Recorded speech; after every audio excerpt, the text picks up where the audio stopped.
What's going on, guys? I want to do a quick update on the truck. A lot of people asking about the truck, but usually there's nothing really going on that needs to be on a video. But lately I've been having some issues, and as you can see, it's parked kind of funky here because it's broken down truck, which is oh so sad. I can't get the thing to kick over, and I know I have a fuel leak. So long story short, I took a long trip, or longer I should say, trip in this truck. Everything is totally fine. This happened 2 days ago, and the next morning, the following morning after that trip, came outside, smelled a little bit of gas. I was a little worrisome. I was looking around, poking around, and I noticed that down on where one of the gas tanks is, there's like a little petcock here that hangs down, and it's dripping down from there.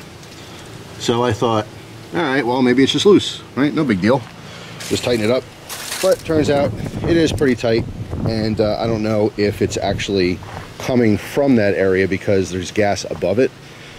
So, and also the fact that the truck's not starting makes me believe that there's a leak in the line or something, so the engine's not getting any gas to kick over. Battery's totally fine.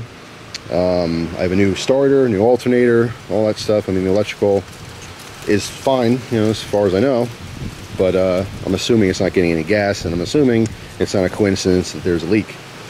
So I have to get the thing towed. It just actually was at the mechanic not too long ago because I need a new tire. I have, let's say, I call these last longs from China. I don't know what they're actually called, linglongs, but I call them last longs. They were super cheap, but they work. They do last long.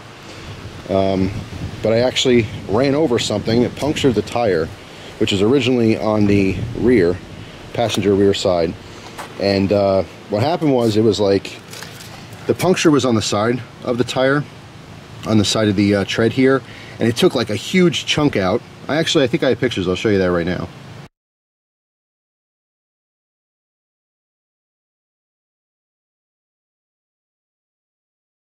So as you can see, there was a huge chunk taken out, and it went down all the way to the belt. And I glued it down, and it wasn't losing air or anything, but I can't comfortably drive around in the wintertime wondering if my tire is going to blow out. So I had to get a replacement tire, and of course they don't make those specific last longs anymore. So I had to get this Laughing. So now I have 3 last longs and 1 tire that's laughing at me. Yeah, I know, pretty dry joke there, but it seems to be good. It's a comparable tire. So yeah, so I'm on a new tire, got the rotation, I'm getting ready for winter, got an oil change, and this happened. So no idea why it won't start, but I can make the safe assumption that it has something to do with the fuel. So that's pretty much it. Just a quick update on the truck. I know people ask about it all the time. It's a champ. It ran all summer, no problems whatsoever. I use the truck all the time for different projects here and there. Where I live, it's easier for me to drive to the local dump to get rid of my garbage than to put it out, because we have so many animals and stuff. If you put out cans of trash, a lot of times they're just knocking them over. It doesn't matter what you do. People around here, they have like these holders for their trash cans, so you can't tip them over. The bear and the other animals, they rip that stuff apart. So it's just much easier for me to do that. So every time I throw something out, I load up on my trash and I bring it to the dump. So that's what I'm mainly using the truck for, but I use it for all kinds of stuff. And it's been awesome, but it's an old truck, so things are gonna happen, things are gonna break. So it's understandable, but with winter pretty much here, it's here. We got snow the other day that stuck. We had about a ½ inch or so. So a little sketchy. Now I gotta wait for this thing to get fixed and wonder if I'm gonna get more snow. But anyway, just a quick update.